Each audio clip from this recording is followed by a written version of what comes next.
So good evening, everyone. Welcome back to the fourth policy roundtable on India's manufactured exports and GVCs meeting the challenge of Trump tariffs. For this session, I welcome the chairperson of the session, Mr. Sumanta Chaudhary, Professor C. Veeramani, Professor Pravakar Sahu, Professor S.K. Mohanty, and Professor Nisha Taneja.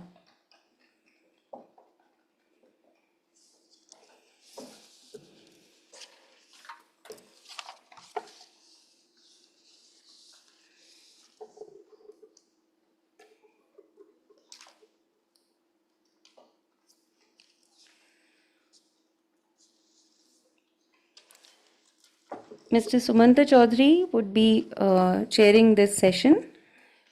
Mr. Chaudhary is the Principal Advisor, CII, and a former Secretary to the Government of India. With over 2 decades of experience as an international trade specialist, he has provided his experience and expertise in the Department of Commerce, Government of India as Joint Secretary and Director, Trade Policy Division, and as the Permanent Mission of India to the WTO at Geneva. I welcome you, sir, and hand over the proceedings to you. Thank you and good evening.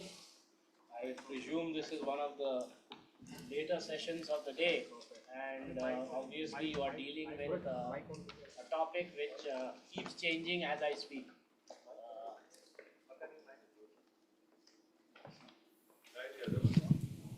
Is it okay now? Yeah.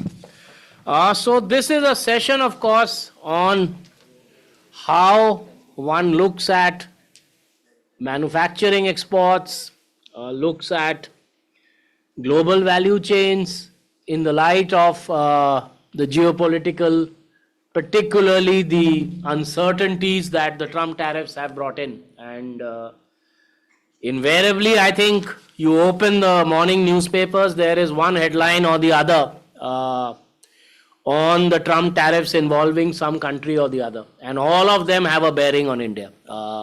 Whether India's part of that is not is because of the intricacies of global value chains, and many of these, say for example, the latest deal with the 3 ASEAN countries, each one of them in some sense has an impact. But I think the second problem is that one doesn't really know in some sense to what extent and for what duration these agreements would last, because they are not cast in stone, and there's every possibility that one way or the other they could be tweaked again.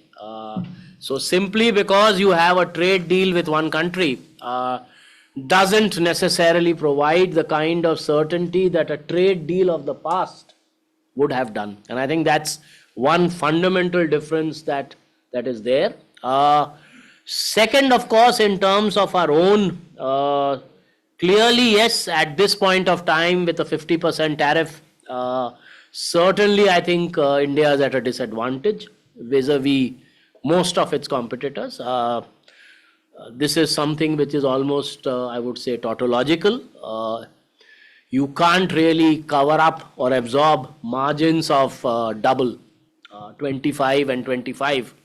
So therefore, in a current situation, yes, you are likely to get out. But I think there, the importance is to what extent, first of all, you are able to actually do substitution in some sense like to like for the products where particularly your share in the US market is quite high.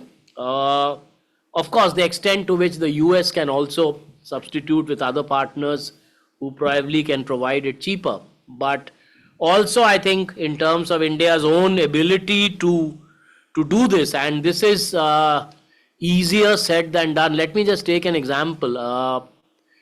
You have FTAs now with a large number of countries, and perhaps the most important one with EU hopefully is round the corner sometime. But what you have to see is the ability of Indian industry to see if in particular product lines, and it's not a 6x6 kind of correspondence that you will necessarily get. It is possible that those countries are importing globally, but not exactly the same 6 digit, and you have an opportunity to switch provided you are able to adapt, and you are able to adapt quickly. So it's not like for like in the sense of a complete one-to-one substitution that one is talking of. And this is something that studies, and I think more in-depth analysis is required, something which at CII we are doing and hopefully will come out with some results shortly. But in the light of all of this, I think the whole concept of world trade and global value chains is shifting. The second, I think, impact is that in an uncertain environment, investment flows get affected. So it's not just trade, it's equally on the investment side that things, look not that exciting. And any investment in anywhere, whether they are in supporting or whether they are directly. So whether, for example, you see an example or you see an opportunity in a product, do you go all out and enhance your capacity, or do you wait? I think this is one of the questions that is in some sense ahead of us. There are no easy answers to this, but this is a second issue that I think we need to look at, because that is where I think the shoe will pinch. And a third one, of course, is the relatively how good or how bad are your own abilities to adjust, adapt, and take policies that can help you along. But this is more or less what we need to discuss today. We have, of course, 4 panelists. The fifth one, Dr. Preetham Banerjee, has obviously regretted. So we have Professor Veeramani, Director, Center for Development Studies, Trivandrum. Professor Prabhakar Shahu is the Senior Advisor, Niti Aayog.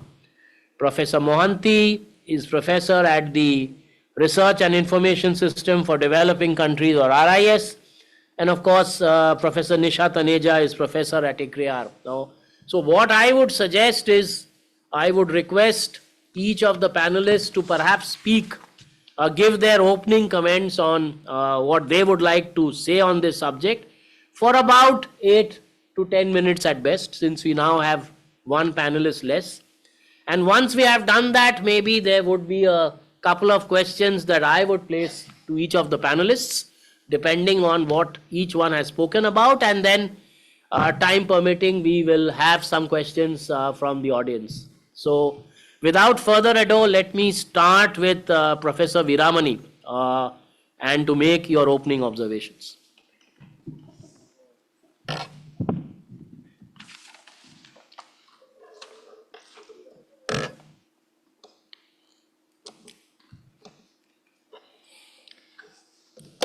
Okay, so in my talk, I focus on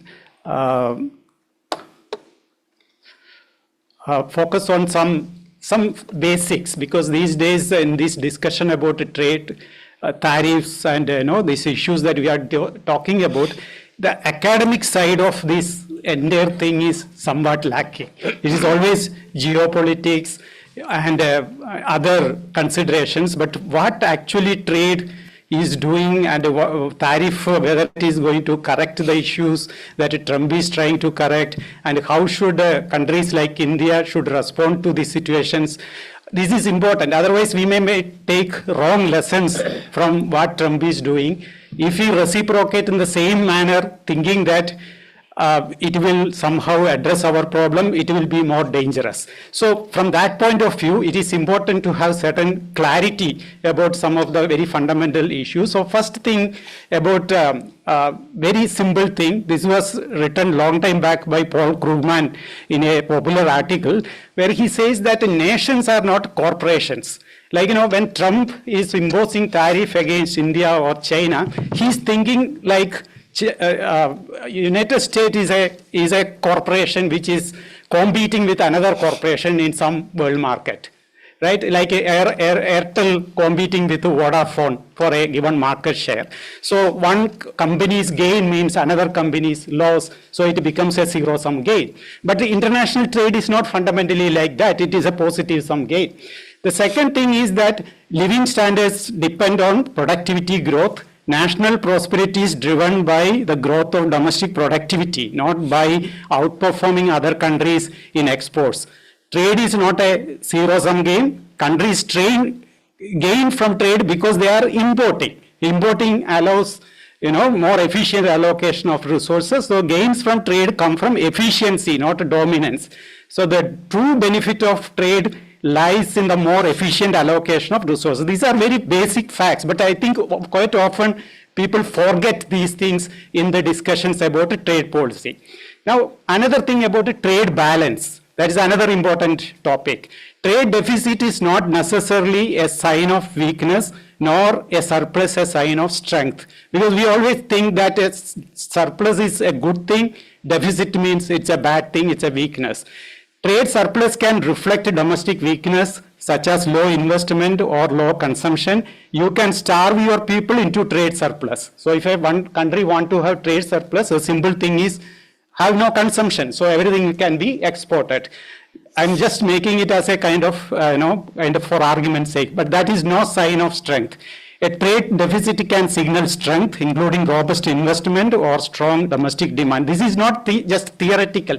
There is a strong empirical evidence for that. If you look at a long period, 1980 to 23, US has been continuously running trade current account deficit, but still US grew at 1.8% per annum, which is higher than that of Germany and Japan. These countries were running current account surplus. So Russia's trade surplus surged immediately after the Ukraine war, which is a symptom of crisis, not strength. If trade deficit meant weakness, the US should have collapsed long ago. From a balance of payment perspective, another important point, bilateral trade deficits are irrelevant, but we always talk about bilateral trade deficit, how much trade deficit we are having against China and so on. What really matters in the balance of payment statistics is the aggregate trade balance, not bilateral. A third thing is about tariff. Tariff do not improve trade balance or manufacturing employment, because when tariff increase, currency of the country appreciates. And currency appreciation means exports falls, import increase, trade deficit worsen. And then there is a Lerner symmetry theorem, which says that import tariff act as a tax on export. So, and also this import substitution based strategy like tariffs will not work in a world of global value chains, because you have to import intermediate goods. So if you impose tariff on that, your cost of production go up, so you lose competitiveness. Now, with that basic things, let me look at some issues with the negotiation. So India is now negotiating with United States. Now, if you look at a simple definition of a bargain power, purely from a trade standpoint of view, keep other things aside. If you look at from a trade standpoint, what is India's bargaining power vis-a-vis US? It is very weak. We have a very weak bargaining power. The bargaining power here is defined as what share of India's total export is going to United States. That is actually Trump bargaining power. Like, how much of India's total export is going to US is Trump's bargaining power against India. On the other hand, how much of US total export is coming to India is India's bargaining power. So going by that definition, United States export just 2% of their total exports to India. That means we have very weak bargaining power vis-a-vis United States. But on the other hand, 18% of India's exports are going to US. So that means Trump has a tremendous bargaining power here against India purely from a trade standpoint of view. This is also true with China. China's 14.7% of their exports are going to US even now. And on the other hand, only 7% of US export is going to China. Now, this is also true for other Asian countries. The ASEAN group, it is true. Vietnam, you can see the gap. And that is exactly the reason why Vietnam immediately agreed for a deal with the zero tariffs. So Vietnam allowed zero tariff for US products into Vietnam, even when US imposed 18-19% tariff against Vietnam because they have practically no bargaining power. China, at least, even though on trade point of view they don't have the bargaining power, they have other things like rare earth materials, the monopoly in the supply chains, etc. So they could do, actually can do perhaps better deal with the United States. Now, from this point of view, what is now India's standpoint? Like, this is an important graph which we need to keep in mind when we think about what should we do, keeping in mind what I just mentioned earlier. So what I show in this graph is just a ratio of two shares. One is what is India's share in world GDP divided by what is India's share in world population. So this is done for India, China, and Vietnam. So if a country has this ratio equal to 1, that means that country's share in world GDP is equal to that country's share in world population. So going by that, China got a ratio 1 or closer to 1 now. India it is growing, but it's far behind. Like now, there's a huge gap. There's so much to achieve. So what is that gap means? That gap means basically a labor productivity gap. So we have this vision 2047, India becoming a rich country by 2047. Now going by this, is it possible for India, at least in theory, to get that status? So going by the experience of China, we can see that it is possible in principle, because China could achieve that ratio 1 in 20 years period. Right? So that means we have now 2047 means there is 20 years left. That means it is possible in principle for India also to achieve what China has achieved. But then for that, what is the key thing that we need to do? We have to follow a China-inspired strategy, right? So that means the key success factor is accelerating labor productivity growth. And a China-inspired strategy means an outward-oriented growth, at least during the initial period. Productivity need to grow within industry, between industry. Structural transformation of the economy is important. And free trade is good for all this. There is a huge evidence which shows that when you have a free trade, the productivity along all these dimensions improve. Now this is a similar graph, but I just, in the numerator, I change the share of each country in world exports. The denominator is share in world population. Again here you see Vietnam, this ratio has achieved 1. That means Vietnam's share in world export is equal to its share in world population. India has a long gap, it's a major gap there, right? Even China, it is like a 0.6, 0.7%. That means their share in world export is more or less proportionate to their share in world population. So this basically shows that we have a lot of unexploited potential in the export market, which need to be tapped into. So that is the way forward. And generally we have a feeling that India is a large country, so therefore we need not depend too much on export market. But I think that is a misleading kind of narrative. Why is it so? Because we know that India is a large country in terms of population, because we account for 18.5% of world population. But our share in world GDP is 3.5%. That means it's a large country with less purchasing power.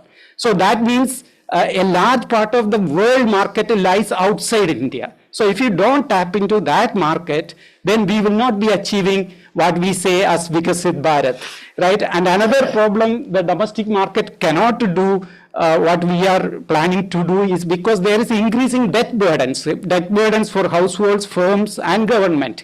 So if debt burden is increasing, then we need to look for other markets, which is the external market. So it is very important. This is my last slide. With this I stop. So what is so outward orientation is a key factor. Now in this turbulent time, I think we should not think about reciprocal tariff against Trump. What we should do is try to get into more international market, have more trade deals, including with the United States. Even if we give up our tariffs, from my point of view, I don't think it is a bad deal at all, because in any way our tariffs are high.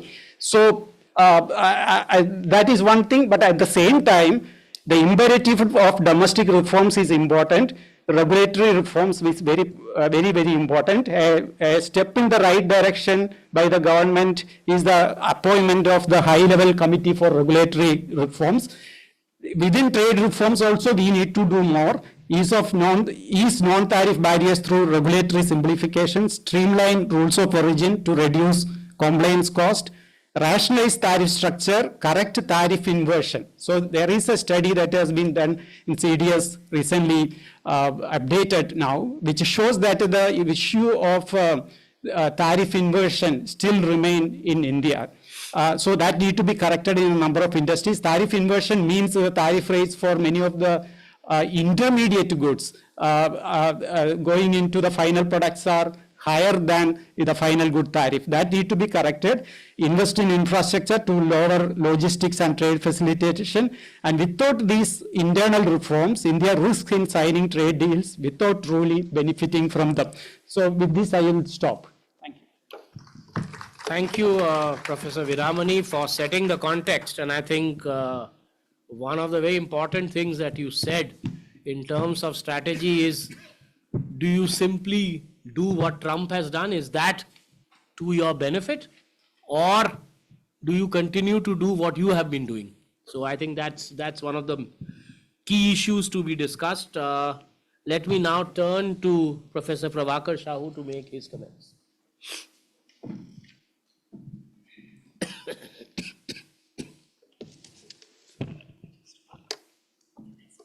Yes, please. Good afternoon, everybody. Thanks for having me.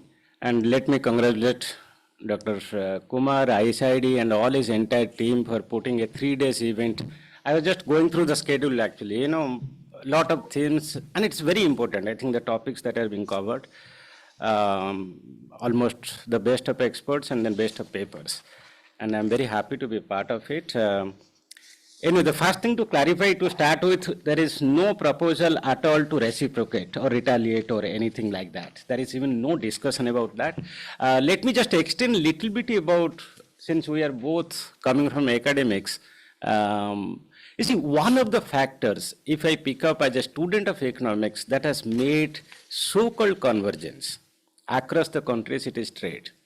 There are huge debate, the dimensions that are captured, that okay, which one is important, whether it's institution, whether it's trade, it's geography, from endogenous to exogenous to endogenous, then institutional growth theories, and everything you go through, you'll find that one of the factors that is instrumental in making all these LDCs in developing countries to catch up with higher growth rates. Then there are also debates, then let's not get into the alpha, beta, gamma, different convergence, but one thing is very clear, that trade has been instrumental for this catching up, particularly expanding opportunities for the LDCs in developing countries.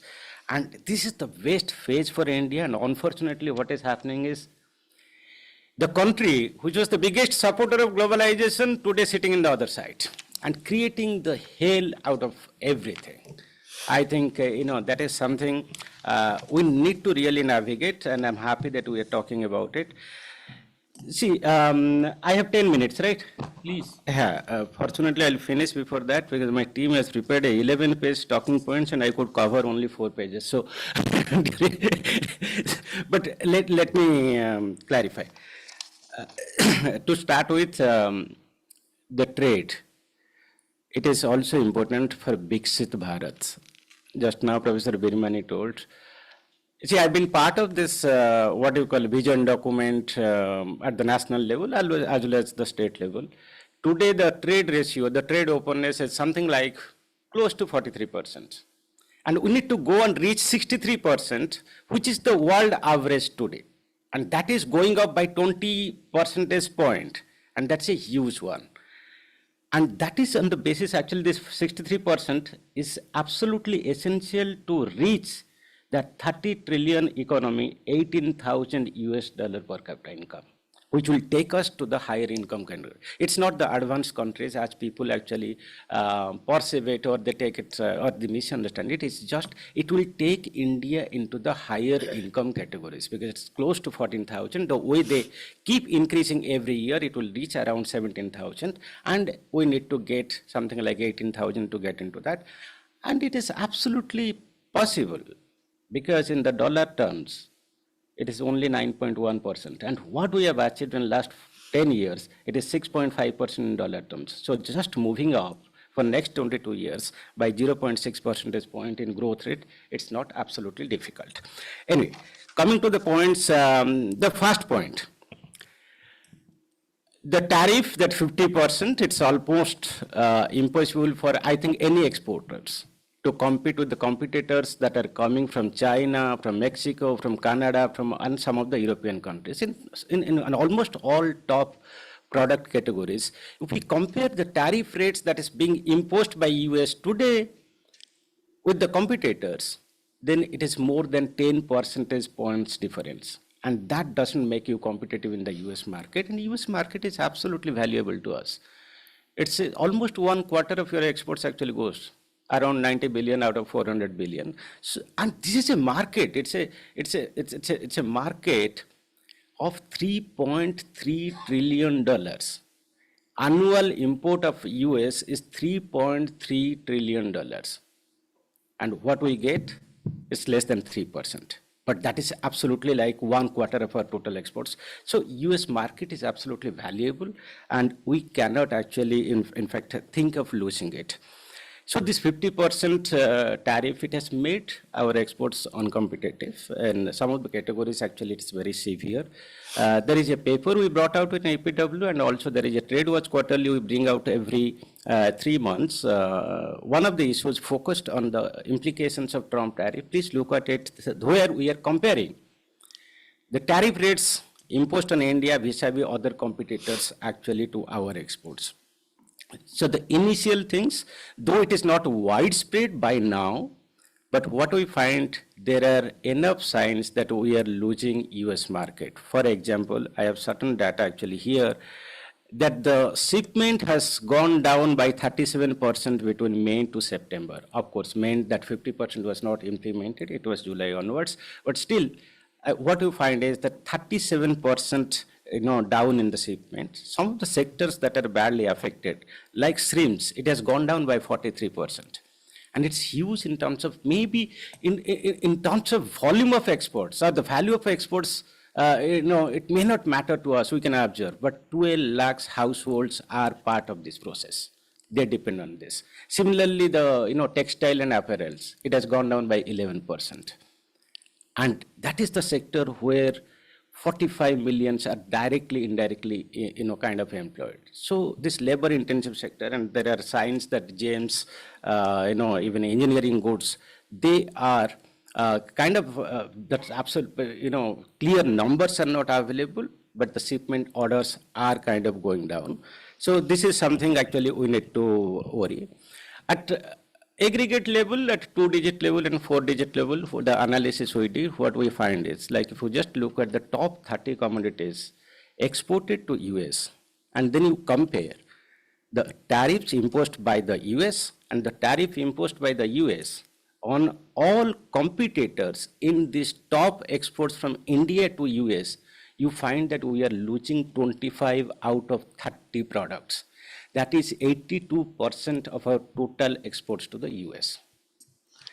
So we are going to lose, unless until actually, I think the chairperson made a very valid point, while setting the tone.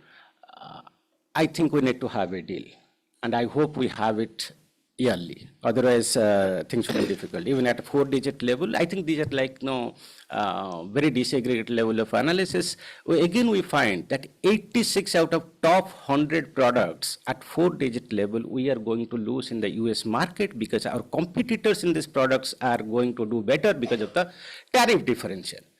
Simply, we are far away when it comes to the, when it is subject to the tariff. Now, see, there are immediate measures government is trying to address, but there are also mid-term, what we call long-term solutions we need to find out, we need to navigate, because this uncertainties, I'm not sure it is going to end very soon. Today it is X, tomorrow it is Y, and the world has become such a place where everybody wants to grow at any cost, at anybody, like no, anyway. They just don't look at the global maxima. They are looking at the local maxima, which would really pull down the global maxima. Here everybody is losing, the cake is getting smaller, and everybody is trying to have better share in the cake. So we are fighting for the better share in the second best solution. So in this context, how do we actually deal with this situation? I find, something like some of the top exports, if you just look at those, mineral fuels, electrical machinery, nuclear reactors, pharma, these 4 sectors, the total trade or the volume of market available in the world is 3.3 trillion. How much we have? It is 150 billion. So think about that, such a huge market that is available. We are doing oil in these products. The CAGR is more than 10%. We have proved our metal. But what we need to do is we need to scale up and do the value addition and have better share. Just think about 150 billion out of 3.3 trillion. That's, you are getting less than 1.5%. Now, if you just increase like to 3%, 5%, what would be the depth of market? And similarly, what I find that, the precious metal and apparel, some of the products we are losing ground. I'll tell you actually, when it comes to gems, jewelry, precious metals, there are things changing. The lab-grown diamonds that are happening in China, Switzerland, Germany, some of the developed countries, we are not able to do it. And also I observe, because we look at the products almost very frequently to deal with the queries, there is a shift actually from diamond to gold ornaments jewelry. Suppose copper, we are losing. I'm just giving some example.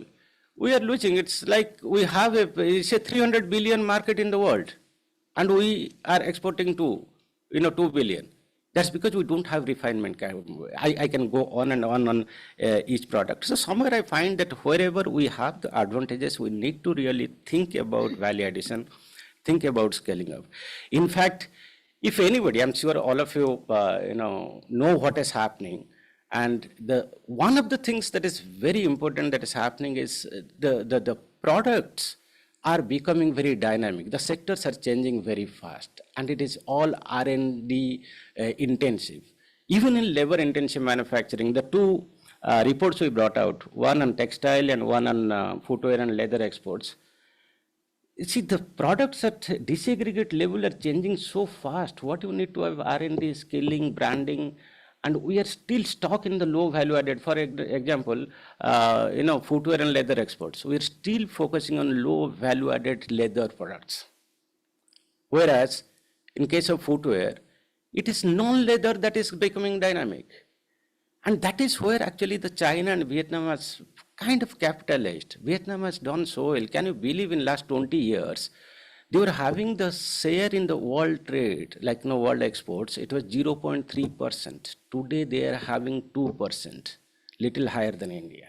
So somewhere we are losing out because the world market is getting dynamic. And of course, we also observe everyday basis, the life cycle of the products are becoming shorter and shorter. So we cannot be actually in that old type, and we need to. Just very quickly, that is something we can think of to navigate these uncertainties in the medium term. That point, I think, in one of the earlier seminars I also made, that is a kind of misalignment when it comes to the world imports and then our exports. For example, out of 66% of world total imports, we are getting 0.2%. 0.2%. That is 16 trillion market. And how much we are getting? Only 8 billion. Right.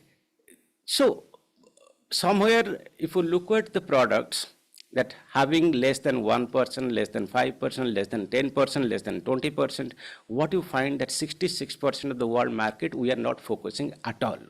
These products, we don't have presence. Then we get 20%. which is like 20% share in 3% of the world import. Of course, that 20% in that 3% of world import, which is equal to 30% of India's exports. So what is happening is we are concentrated on some niche products. We are not able to really capitalize or capture the bigger market. There's a misalignment when it comes to the world demand and our capabilities. I think that we can always reorient and get better share. This one thing, I think it is a favorite topic of Professor Birmani, that is the inverted tax structure. And I was expecting a little more today, but finally came to the point at the end. But yeah, the thing actually that has been taken care, I think it has been had in the right forum. But we are looking at the tariff rates. I support the point that, when you look at the commodities or categories of products, raw materials, intermediate goods, capital goods, finished goods, we do find when we compare with China and Vietnam, our tariff rates are higher. If you just take 0 to 5% tariff rates, the number of products falling under this lowest bracket of tariff, you would find, like in the case of Vietnam, it's 2,200 products. In case of China, it's 800 products. But in case of India, it is 590. See, now you will question, okay, Vietnam has done it, so they are growing. But China has become the factory for raw materials and finished products. So whether it is they have 800 or not, but we need to be part of the global value chain, and you cannot have higher tariff rates on raw materials and intermediate goods and capital goods that just affects your cost competitiveness, your productivity, and almost everything. So that is where I think we need to work on it. In fact, the number of products having more than 15% tariff rates or subject to 15% tariff rates are much higher in case of India. So that rationalization of tariffs, not in number of tariff lines. Actually, the tariff lines in case of unique tariff lines in case of India is much lower.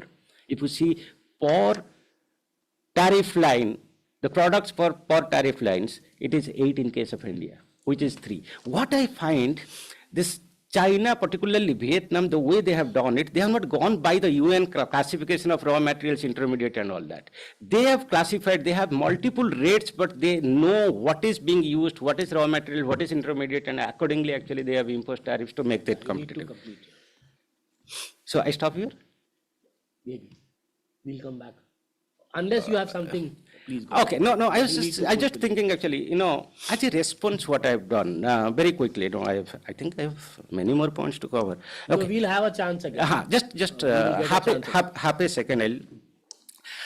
So what has happened? Have we really diversified after the Trump tariffs? To some extent, the earlier results, what we see is, there is certain increase in what you call India's exports, and quite substantially in last quarter to 24 markets. So I think Indian exports have tried to find out the alternative markets, and I see actually things are getting explored, and there are opportunities like ASEAN. It is a market of like 1.88 trillion.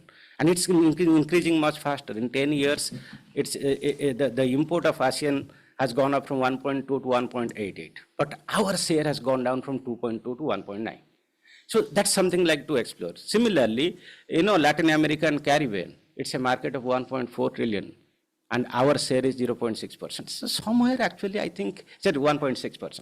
So somewhere I think that diversification in terms of geography, in terms of markets needs to take place, and also in terms of products. I'm not getting to the products. I think I'll get back to it if there are some questions. Okay, yeah. Thank you. May I now turn to Professor S.K. Mohanty.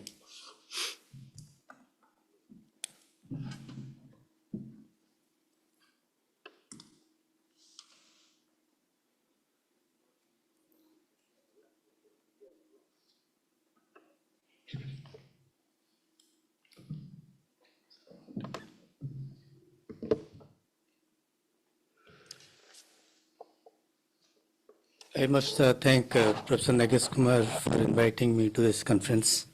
Very important, very timely conference. I'll just highlight on 4 points that the tariff imposition of Trump 2.2 is a necessity for US because it has been having huge trade deficit with the rest of the world, and by 2024 it has reached $1.2 trillion, and it is quite substantial. So to really arrest it, already Trump has started the second round of world trade war. Second point, I would like to say that India in US is highly competitive, perhaps in most of the major sectors where it has been registering a huge trade surplus.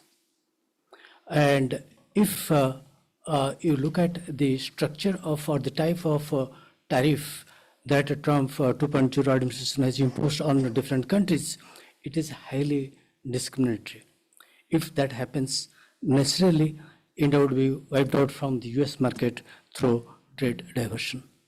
And then the last point I would like to say that what options we have got. We can have trade retaliation or you can have trade reconciliation.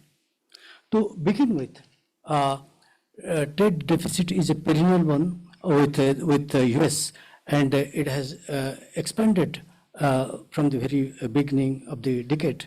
The total trade of the country increased by almost 3 times between 2002 to 2024.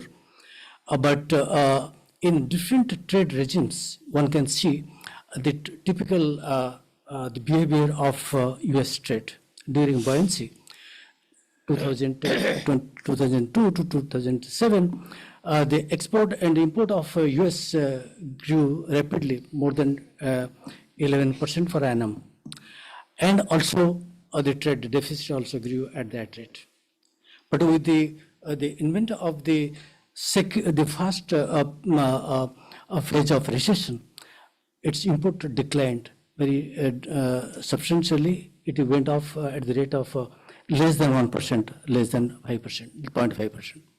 And so also the trade deficit with the rest of the world.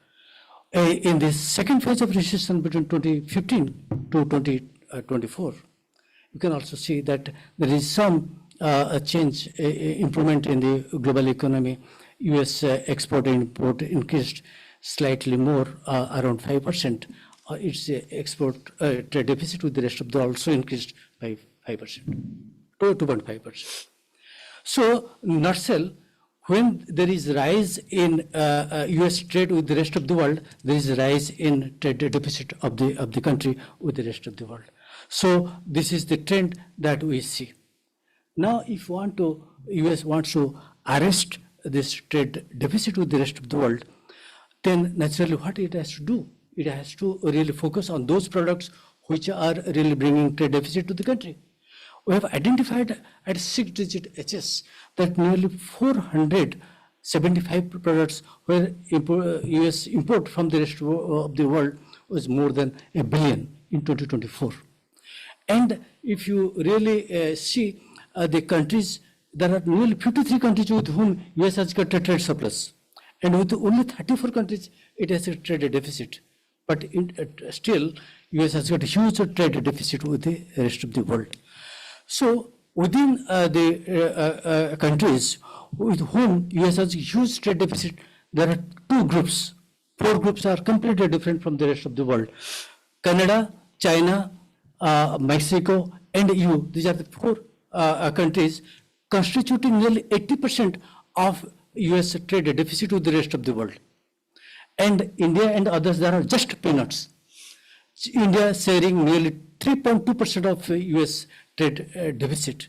So therefore, the issue is that if they want to really strike to arrest trade deficit with the rest of the world, they should really focus on the 470 products and also the big fours.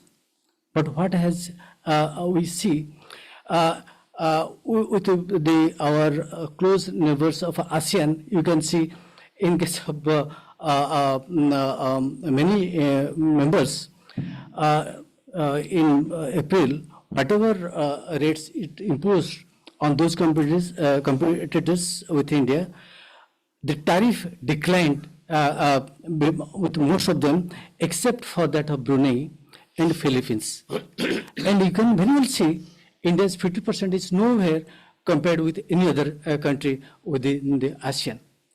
Now, if we want to see what was the tariff pattern of Trump 1.0, and if that is repeated, then really what is happening? First of all, the trend is that after the first year, the trend declines significantly in the subsequent years of his regime. If that is repeated, I think slowly after negotiation with different countries, things would go down. Now, in that, if we really classify products at 6 digit into broad technology intensive groups, we can see that the biggest segment having largest tariff has been the low technology sector, and the least has been in the high technology sector. And the intermediate segments, you can see the primary products, the medium tech products, and also the others, particularly resource-based products. So if that is the case, then how India has really performed with that of the US, and India's trade surplus with US over the years has been growing very fast, and that has been even more steeper in the second phase of the global recession. Now you can see the products that India is exporting to China, to US. What are those products? You can start from agriculture to manufacturing. You can look at in the primary sector, we are having huge trade deficit with that of the US. And if when you talk about primary, it is agriculture and minerals. In agriculture, in all chapters, sections, whether it is animal products or it is fruits and vegetables, or it is fats and animal or processed food, in all segments, India has got a trade surplus with that of the US in 2024. In minerals, we have got a huge trade deficit where we are exporting processed oil to US, and we are importing raw oil from US, and where you have a huge trade deficit. And we have got intra-industry trade in the mineral sector. Coming to intermediates, again, if you look at intermediates, parts and components, and semi-processed products, in both these segments, we have a huge trade surplus with that of the US. Coming to final products, whether it is final capital goods or final consumer goods, in both the segments, again, we have got a trade surplus with that of the US. And the largest trade surplus we register in final consumption goods.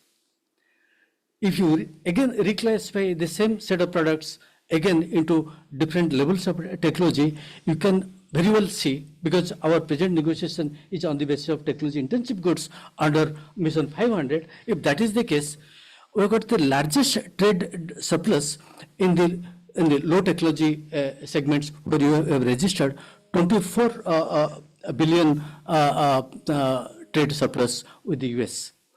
And interestingly, you can see in high technology sectors, we have also trade surplus. Only in case of primary goods, we have a trade deficit with US. Otherwise, in all technology intensive sectors, we have got a trade surplus. So this is the situation. Now, what options we have got? So either you can retaliate, or you can reconcile with US. If we retaliate, then what options we have got? Structurally, India is in a strong footing with that of the US. In agriculture, certain things like fruits and nuts, where US has the advantage. And we have got a trade surplus in agriculture sector alone to the extent of $4 billion. So If we really give some concessions, that also we can give. In the mineral sector, it is the mineral fuel which is important, but we can look for alternatives. In the manufacturing sector, there are certain sectors like tanning extracts, pulp of wood, products of iron and steel, precision instruments. These are the sectors where US got the advantage. So we can the way we did in the Trump one, we can go to the WTO, or you can also quickly finish off the ongoing FTA negotiations. I think we can also think of keeping them as quickly as possible, including that of RCEP. But RCEP, there is a question for this.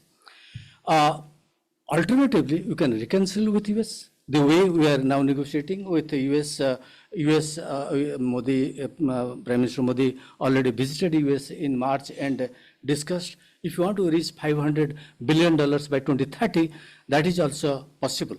But only case is that now our export and import with US growing at the rate of around 5% or less. But in this case, we have to go in double digits to achieve $500 billion. So under Mission 500, I think very well we can do that. But looking at the present tariff structure of a 50% as compared to 47% for China, 35% with Canada, with 15% with European Union, I think we cannot really achieve Mission 500 until unless is corrected. We have already signed India-US compact, where we can really negotiate with the US in the area of trade technology, particularly in the area of military sectors.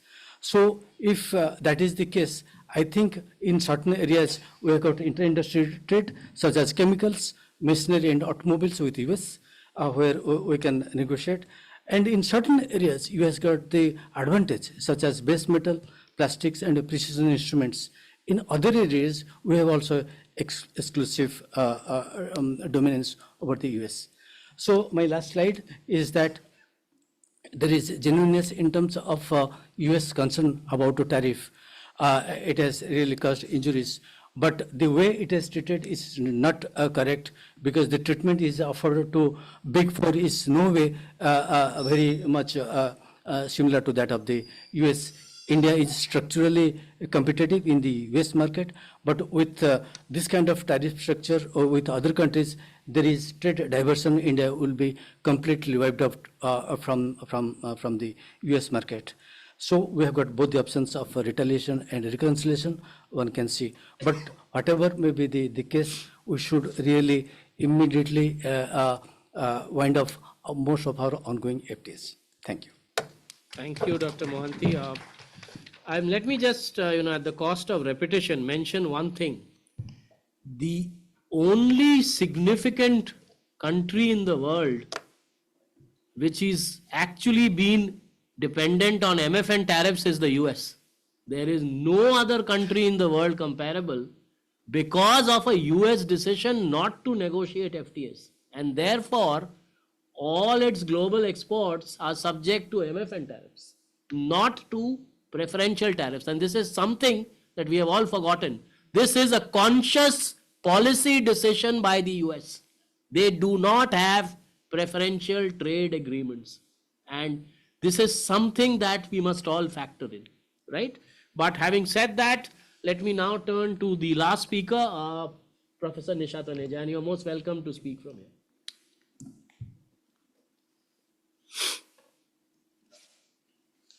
It's not working?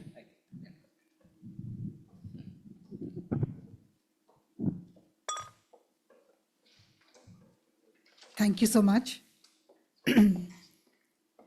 These Trump tariffs have shaken the whole world, so that's really an understatement. But these agreements that US is getting into with various partners, I wouldn't call them trade agreements. These are actually deals. They're all trade deals. And these can be reversed anytime, sometimes to the advantage of the US partners and sometimes to their disadvantage. So but there's another issue, which is that these deals between two partners are sometimes interpreted differently. So if you look at the fact sheet given out by the US on the on the US-Japan deal, it's different from what Japan government puts up on its website. So clearly, these are things that show up when the texts are different. They can't even be called texts because of their non-binding nature. And this is what creates non-transparency and unpredictability for trade between US and the partners with whom it is signing deals. The most advanced deal today is between the US and Japan, and until yesterday this was evolving. So I think what is this deal, basically there is a concrete plan for investments worth US $550 billion. What the US has done is that it has allowed for no stacking of tariffs with retrospective effect from 6th August. It has also modified some of the reciprocal tariff rates to zero. And now these newly lower tariffs on Japanese goods are even lower than some of the foreign competitors. So the deal is actually moving in favor of Japan. So maybe there's hope for other countries as well that they are rolling backwards. So they start off with a very stiff and firm stand, and which looks very much against the partner country, but there is room for change.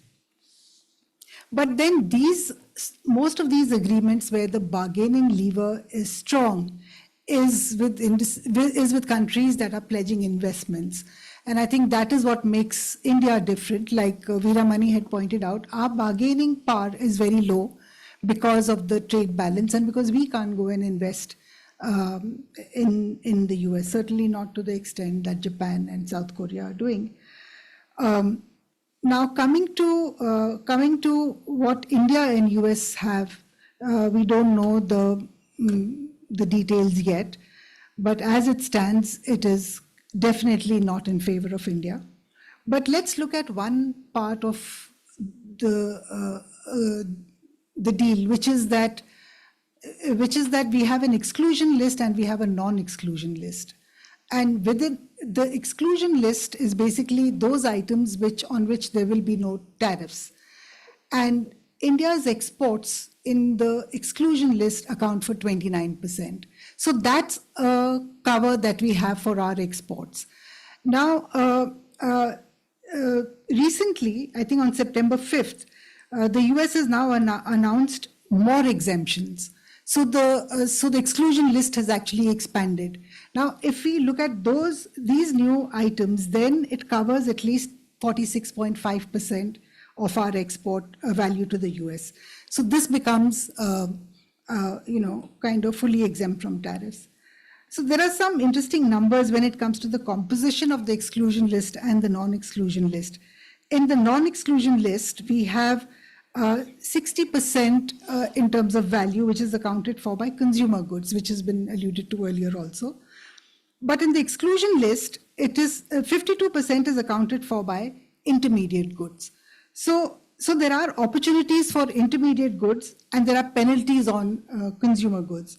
So the most important items that are getting impacted are consumer goods like textiles, jewelry, and at the more disaggregated level, it is items like shrimps. And like Prabhakar had pointed out, the importance of diversification. It really is important because all said and done, the US accounts for 18% of our exports, and it is extremely important for us to diversify. And there are signs, like you said, of diversification to Africa, Latin America, ASEAN. But let's not forget one market, which is China. And China is the second largest importer in the world, next to the US. In 2024, its import was worth $2.6 trillion. India's share is 0.7%.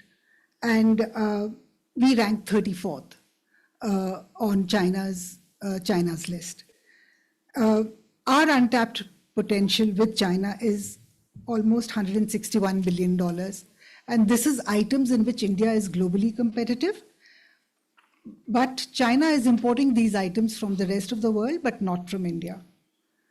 And if we look at the current structure of our exports to China, we find that medium and high technology products constitute only 24%. But if we look at the composition of the potential items is 42% is accounted for by medium and high tech items. And clearly this is also showing in India's overall export structure, this shift that has happened towards medium and high tech items, which we are not capitalizing when it comes to the Chinese market. And some of these potential items are items like aircrafts, turbojets, motor vehicle parts. And in other segments, there are items like shrimps, bovine meat, and these are items that we are exporting to the US. And if the US is going to become difficult and China is a huge market, there is a huge opportunity for us to enter this market. Another item, jewelry. Jewelry exports can easily be also done to China, except that we need to understand what the market demands. Now, coming to imports, of course, all of us agree that trade imbalance is not a bad thing. But what we're talking about is diversification and over-dependence, whether it is exports or it is imports. It is the diversification that is really important. So we have the largest trade deficit with China. And for more than 562 items, we depend on China for more than 80% of our imports. And some of these items are items like penicillin, data processing machines, and these are in the top 15 items. So we clearly need to move away from China to other countries when it comes to imports. But let me come to one more thing, which is the role of government, which is also playing a role in disrupting supply chains. We look at, rather than disrupting, I would say, these are measures that the government is taking to compensate firms for the disruptions that they are facing in this fragmented world. Countries like Australia, Spain, and South Korea have announced huge packages to support businesses which are facing market disruptions. China has a very different model.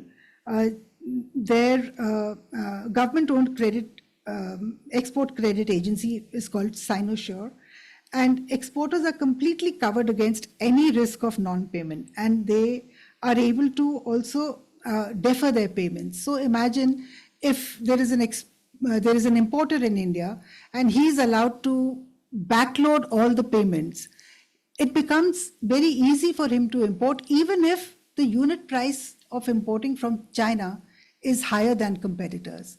So that's the kind of cover that they have. In fact, in 2022, export credit worth $700 billion was insured, and it covered 240,000 Chinese exporters.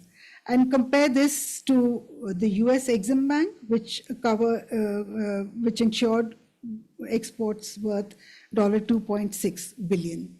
So that's the kind of difference that there is. And India is also planning a resilience fund and of about rupees 20,000 crores. But it's not clear how this is going to get disbursed and how it is going to help in improving India's export competitiveness. My last point is on what is the asset that we have. The US leverages technology innovation as a strategic asset. China relies heavily on critical minerals. What is it that India can give? And I think what we really have is a labor force. And of course, we talk about skilling our labor force, but we also have a highly skilled labor force at one level, even though at another level, we have a huge labor force that needs to be skilled. So this labor force is our strategic asset that we need to leverage on. And so skilling this labor force becomes the most important asset that we can build on. And here we can have, there is an innovative scheme such as the Skill Impact Bond. And this is a financing model which is based on outcomes. So we have it for lower skill manufacturing sectors. The NSDC is doing this in coalition with the Dell Foundation. And they have pulled in partners from various private sector multinationals and Indian large corporates who are willing to pull into this scheme to make it effective. And so these outcomes, so what happens is that the payments, the financing is done only after outcomes are reached. So whether it is in terms of number of people skilled, whether it is in terms of number of jobs given, or whether it is in terms of retention. So at every level, the payments are linked. So this is a good model, and it's got multiple donors where the government, private sector, domestic firms, foreign firms are all coming together to build the labor force. Thank you.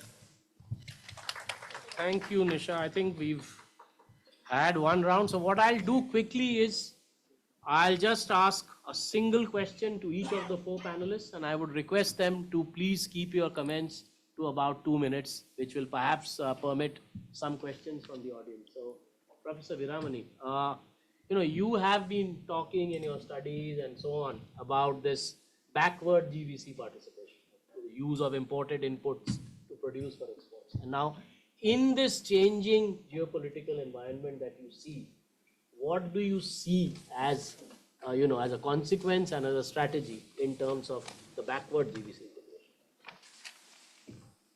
So thank you for that question. Or you can take this. Yes.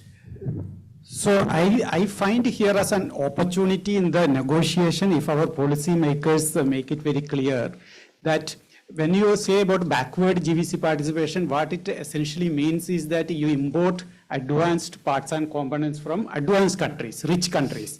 US is one such country where you get a high R&D intensive parts and components. So we allow US to, we reduce our tariffs for those high-tech R&D intensive parts and components in our negotiations, so that those imports will come here at low tariffs. And at the same time, we make them to reduce the tariff for final goods, which are going from India to United States. So in that process, what we can do is that we import parts and components which are high-tech, do assembly here, do value addition, and export back to United States. So if the negotiation is designed in such manner, I think it is going to be a win-win within the GVC framework. So that is what I would shortly say about it. Prabhakar, can I ask you, this question of which sector, do you look at the labor intensive part? Do you look at more technology intensive? And let's also remember that while the Trump tariffs is on, the AI and technology is playing its own games with the entire manufacturing and the labor intensity and so on. Now, in the light of this, Prabhakar, what is your opinion on this debate about whether we should go in for more technology intensive exports or should we stick to our labor intensive exports? What's your own opinion? I think we should focus on everything. If you look at the manufacturing, it has been a mixed bag. We have done very well in automobiles, in electronics, in pharma, but we have not done so well in labor-intensive manufacturing. And this is one of the favorite topics of Dr. Kumar. In fact, we have been kind of working on it for some time. But let me come back to that point also, that labor-intensive is not as labor-intensive as it used to be. It needs technology, it needs scaling, it needs kind of value addition and scaling up. See, just look at what Vietnam has done. So when it comes to actually this technology space, again, in one of the Trade Watch quarterly, that last volume, we looked at the, the classification, low technology intensive, medium technology intensive, and also high technology intensive. And fortunately, what we find that we are doing quite well for last 10 years, but then our growth and our share in this technology intensive products, it's negligible. So when it comes to actually whether high technology, low technology, capital intensive or labor intensive, we need to focus everything. That the manpower we have, if we really don't use, and it comes once in a lifetime of a country, it goes around 2040. That working age population which is close to 65% now, it will get stagnated and then start falling from 2040.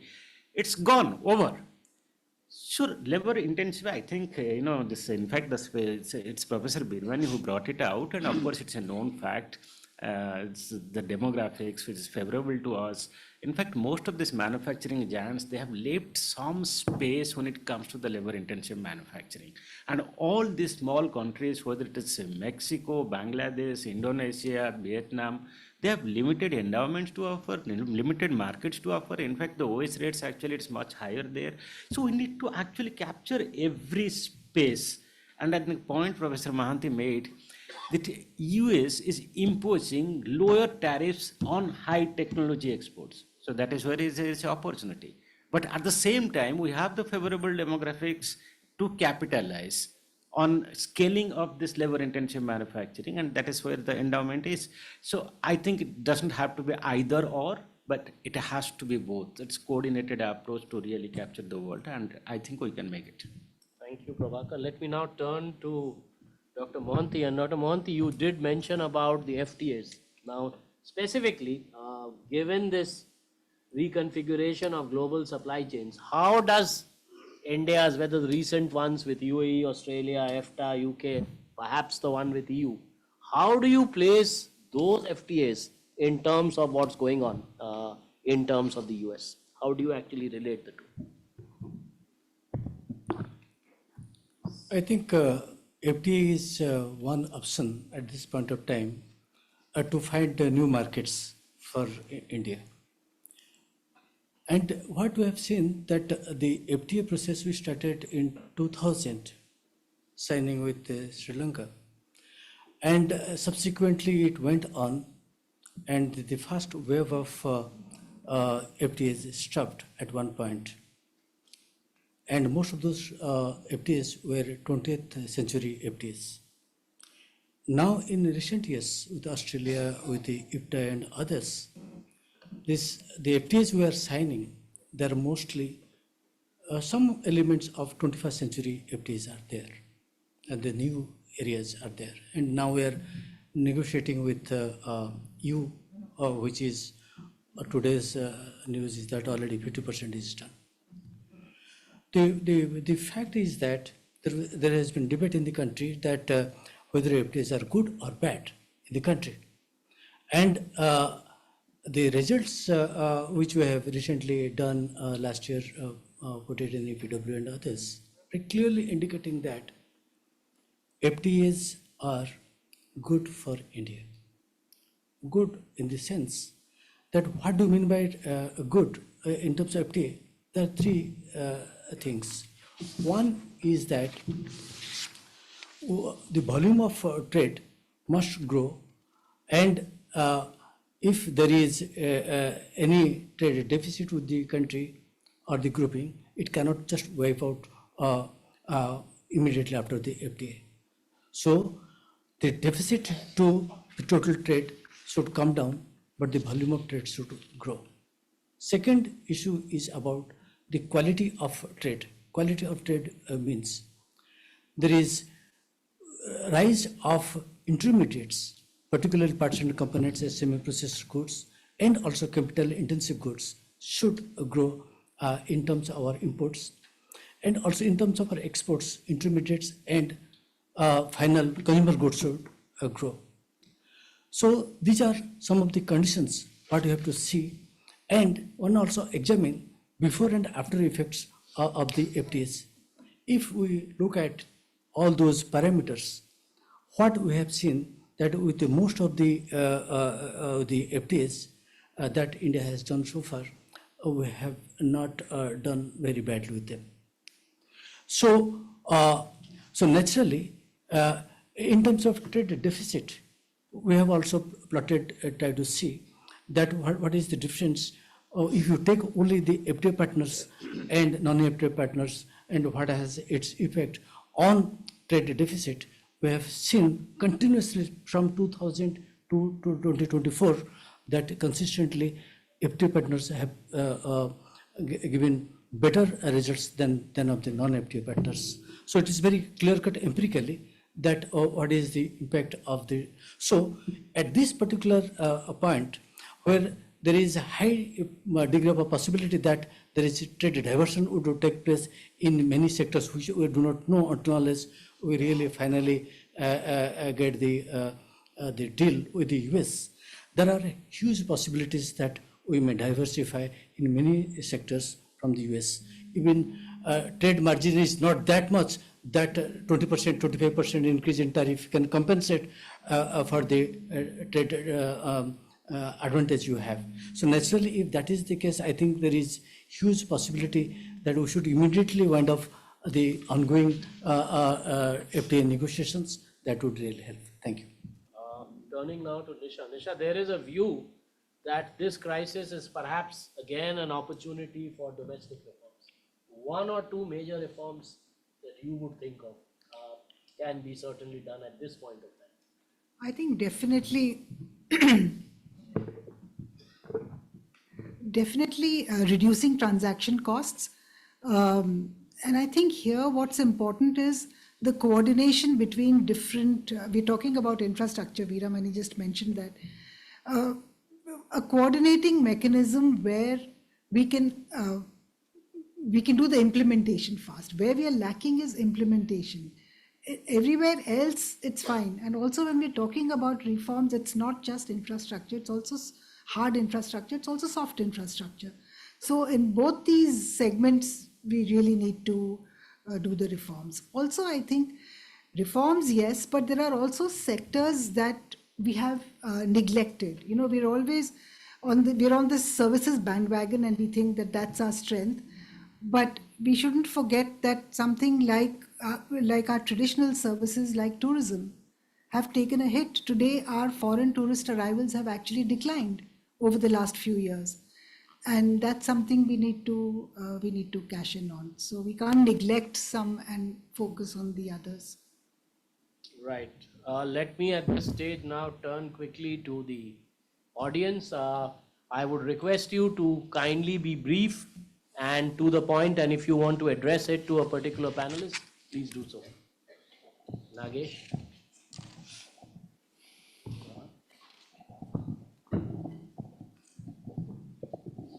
No, it was very interesting to listen to all of you.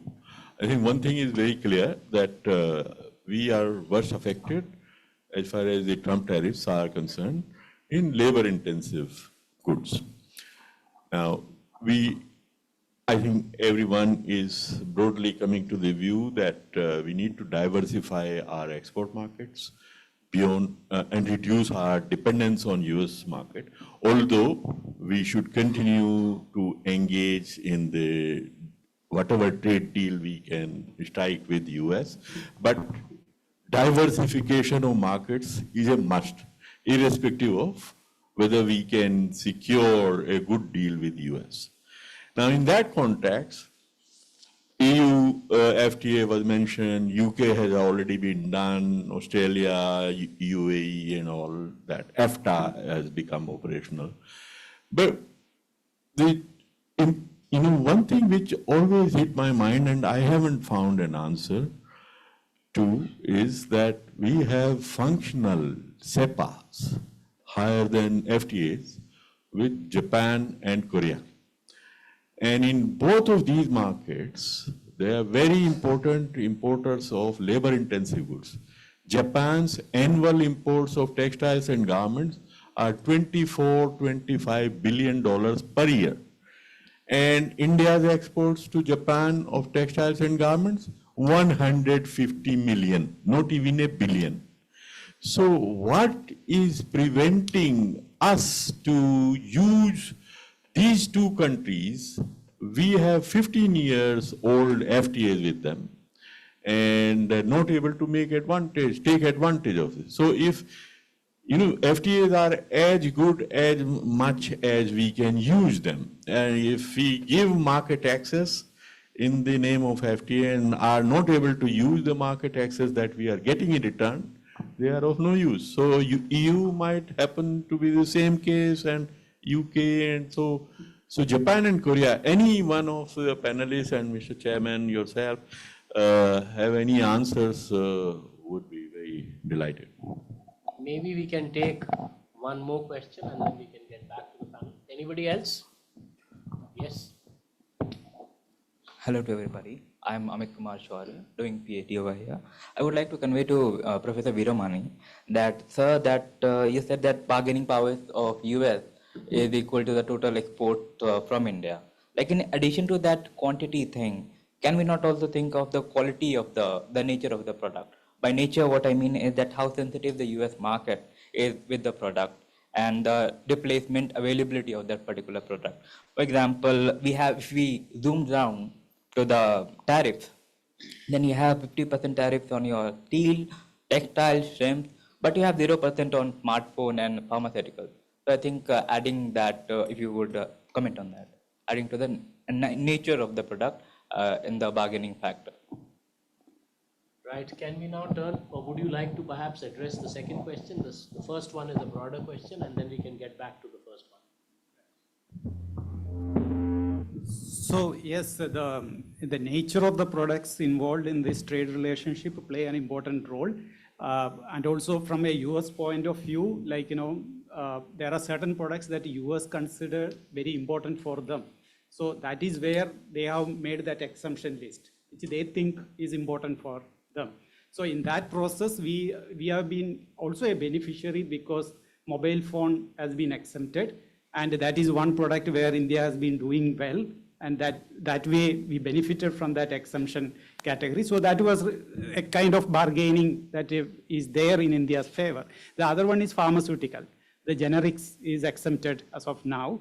So like that, when we look at, so what is shown here in the graph is a broad picture, but then within that the commodity composition matters, and China in this case enjoy much greater bargaining power because of two reasons. One is that they have this monopoly, almost like a monopoly in very critical minerals, rare earth materials and all that thing.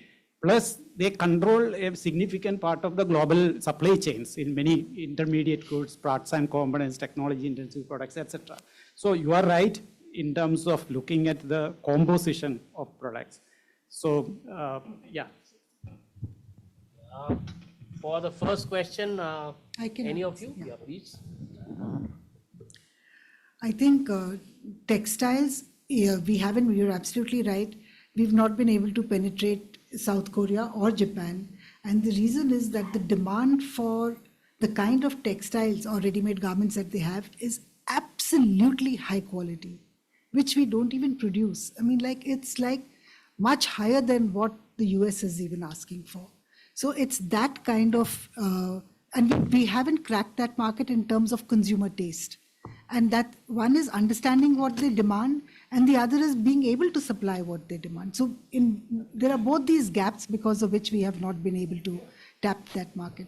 And my fear is that the same thing will happen in the EU and the UK. And also we need to remember that in ready-made garments, these are buyer-driven supply chains. So it is the buyer, the buying chain, which is actually deciding where it will be produced and where it will be distributed. It's not even in our hands. So if Marks and Spencer says that this is being produced in India, they will decide where it is going to, whether it's going to Africa or EU or anywhere. So, and so we don't have any, yeah, exactly. So, but what Japan and Korea or the other countries, developed countries, are demanding, we need to understand where the taste preferences. Maybe just to add on, Nagesh, I think the message here is, and you're rightly saying, is that when you sign FTAs, you often do it from a very static analysis of what you are selling and whether what you are selling is at a preferential rate. You completely forget what the FTA partner is buying. And that is, I think, one of the missing links. That is a message. It's not enough to see what you are presently selling and whether in an FTA your tariff has come down. If they are not importing that product, it makes no difference. Second message is the rules of origin. In an FTA, particularly the ones that we signed in the first part, obviously our intent was to control imports to some extent because we had trade deficits, and therefore the rules of origin by definition were extremely conservative. And when you actually converted them into exports, you found that going the preferential route with the kind of twin criteria of rules of origin was not beneficial, and therefore you stuck to the MFN route and didn't really benefit.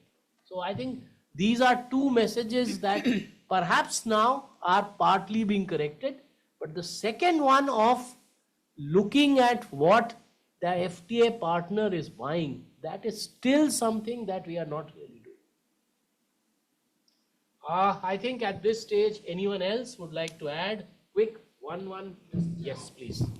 Just to add to what panelists already mentioned to your question, I think this clearly shows that FTA is not the magic bullet.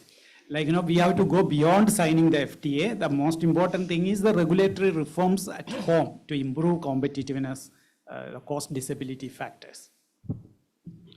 Right, I think we can perhaps, quickly. I just wanted to say that it is exactly not that we don't look at the demand structure of the partner countries. We also try to do it in different joint study groups about at the product level, the requirements and competitors in each product at that level.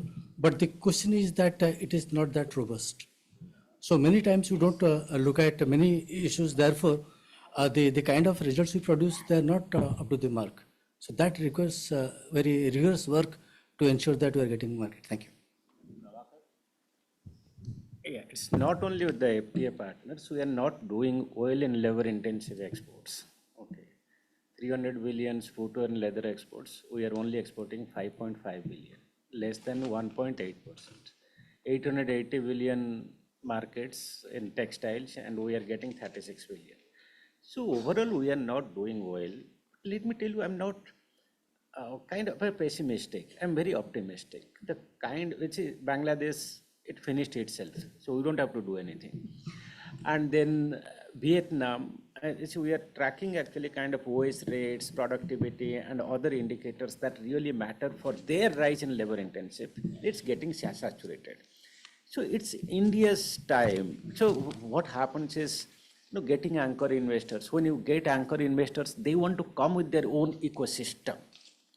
And so we don't provide, or we are not really ready to give them complete ecosystem that they can import X, Y, Z and all that. So it takes time, but I'm very optimistic that it's a matter of time we'll catch up, and we do have the endowments to really take a good share in this. I'm positive. Thank you. Let me at this stage, first of all, thank all the panelists and all you, and of course to Nagesh and ISID for providing this opportunity to discuss what remains in some sense a fascinating topic. There are no easy answers, and I think one thing is clear. Irrespective of what the US will do or not do, there is no alternative to domestic competitiveness and domestic reforms. That's a given. Without that, either way, you're not going to benefit. So I leave it at that, and certainly we will continue this discussion in days to come. Thank you. Thank you, sir. We thank you all for sharing your valuable views and insights in this discussion. As a token of thankfulness from ISID, I would like to call upon my colleague, Dr. Ajit Jha, to present a memento for each speaker.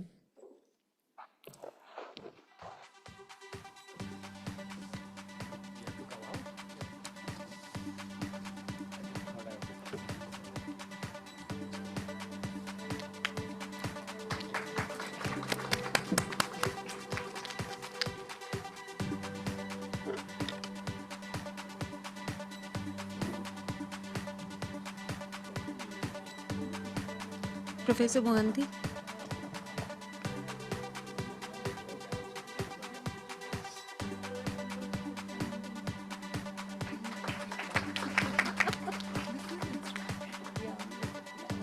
Peppy music. Professor Veeramani.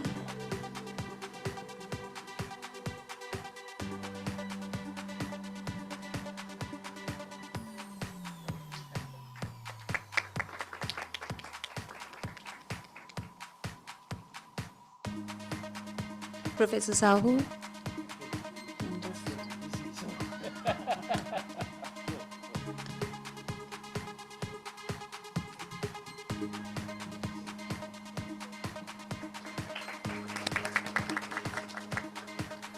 Professor Nisha Taneja, please, ma'am.